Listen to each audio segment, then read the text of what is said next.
एक गांव में सोमाराम नाम का एक व्यक्ति रहता था। वह कुल्फी बेचने का व्यापार करता था। 4 रेडियो में कुल्फी भरकर 4 युवकों को देकर बेचने के लिए कहता था। उसकी पत्नी का नाम था डूमली।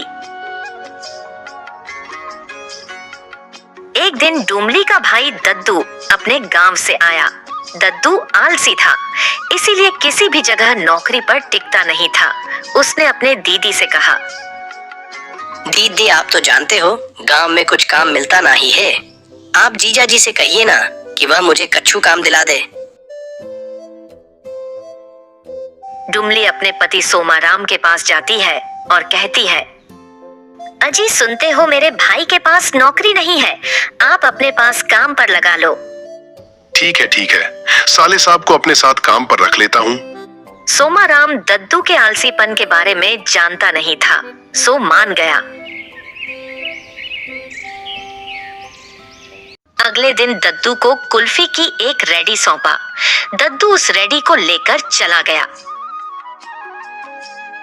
पास के गांव में पहुंचकर चिल्लाने लगा, कुल्फी ले लो, कुल्फी, ठंडा ठंडा कुल्फी, मीठा मीठा कुल्फी, आओ भाई आओ। कहता हुआ जा रहा था, कुछ बच्चे आए, कुल्फी खरीद कर चले गए। वह वहां से दूसरी गली में जाते हुए, अरे और कितना गली में घूमना पड़ेगा, कुल्फी भैया कुल्फी कहकर और कितना गल्ला फाड़ फाड़ कर चिल्लाना होगा, थोड़ी देर सुस्ता लेता हूँ। वह कुल्फी की रेडी को वहीं छोड़ चौपाल के पास सो गया। कुछ देर के बाद 2 लोग आते हैं और दद्दू से पूछते हैं, भैया क्या ये कुल्फी तुम्हारी है? 2 कुल्फी देना तो। ऐसे मांगता तो वह लेटे लेटे कहता है, अरे यहाँ कुल्फी उल्फी कच्छू नहीं है, जाओ यहाँ से, 1 घंटे बाद आना। वे लोग कहते हैं, अजीब आदमी है भाई, चलो यार कुल्फी खाने के लिए आए थे, यहाँ कुल्फी नहीं मिल रहा है। यूं कहकर वहां से चले गए।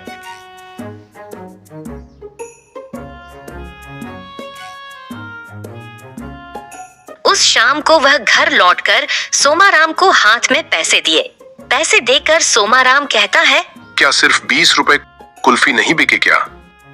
पूरे गांव का चक्कर लगाए और पैर घिसाया पर कुल्फी नहीं बिकी, इसमें मैं क्या करूं? इतने में डुमली बोल पड़ती है, भाई के लिए नया है ना, धीरे धीरे यह सीख जाएगा। फिर दद्दू से कहती है, आओ भैया, लगता है तुम बहुत थक गए हो, नहाकर आ जाओ, मैं खाना परोसती हूँ। सोमाराम को कुछ अजीब सा लगा।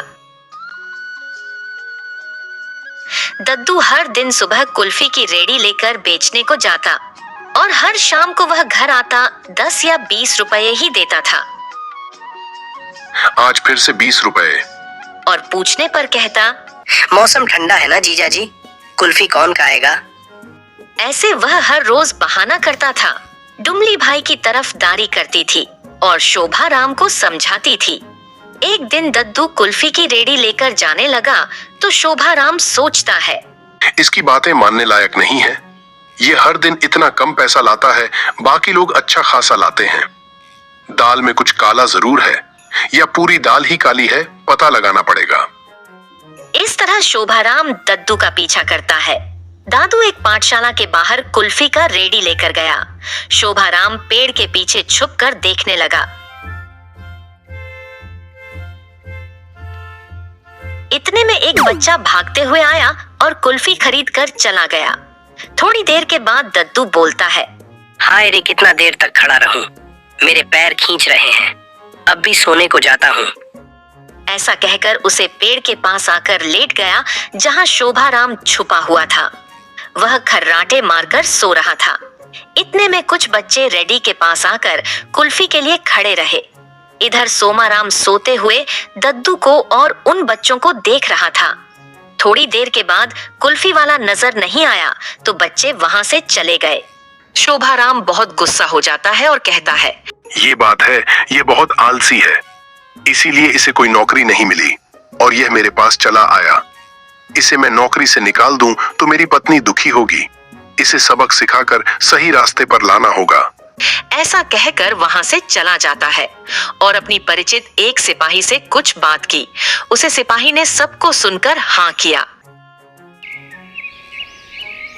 अगले दिन शोभाराम दद्दू से, मैं समझ गया कि गांव में तुम्हारी कुल्फी कोई नहीं खरीदता। इसमें तुम्हारी कोई गलती नहीं है, इसलिए आज से तुम राजमहल के सामने कुल्फी बेचो। सुना है महाराज जी को कुल्फी बहुत पसंद है, उन्हें हर रोज एक कुल्फी बेचो तो काफी है। वो पूरे रेडी के कुल्फी के पैसे देंगे, लेकिन ध्यान रहे वह जैसे ही मांगे तो तुम्हें कुल्फी ले जाना होगा, नहीं तो वह नाराज होकर दंड दे सकते हैं। दद्दू ने अपने मन में सोचा, दिन में केवल एक ही कुल्फी तो है, बाकी दिन आराम से रह सकता हूँ। ठीक है जीजा जी, मैं आज ही कुल्फी की रेडी लेकर चला जाता हूँ। ऐसा सोचकर वह खुशी खुशी मान गया।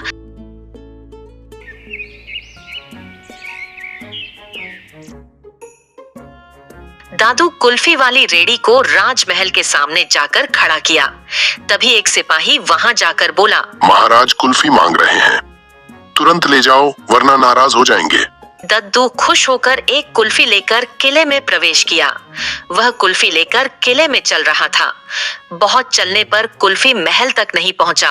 15 से 20 मिनट चला। बाद में वह महल तक पहुंचा। कुल्फी को देखा तो वह कुल्फी पिघल चुका था। हे भगवान, कुल्फी तो पिघल गई। अब फिर जाता हूँ कुल्फी लेने। वह डर कर पीछे मुड़कर भागा। रेडी से फिर एक और कुल्फी लिया और चलने लगा। फिर महल के पास पहुंचते ही कुल्फी पिघल गया। इतने में एक सिपाही आया और बोला, महाराज कुल्फी के लिए बहुत आतुर है, 1 मिनट में अगर तुम कुल्फी लेकर नहीं गए तो 100 कोड़े पड़ेंगे। दद्दू कहता है, मुझसे नहीं होगा सरकार, मुझे माफ कर दीजिए। ऐसा वह कहकर वहां से भाग गया। सिपाही हंसने लगा।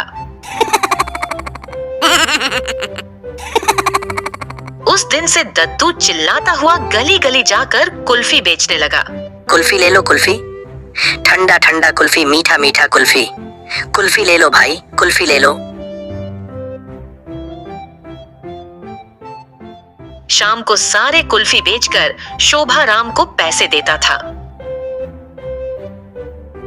दुमली कहती है, देखा मेरा भाई कितना होनहार है, आप मेरा विश्वास ही नहीं करते थे। शोभा राम मुस्कुराए।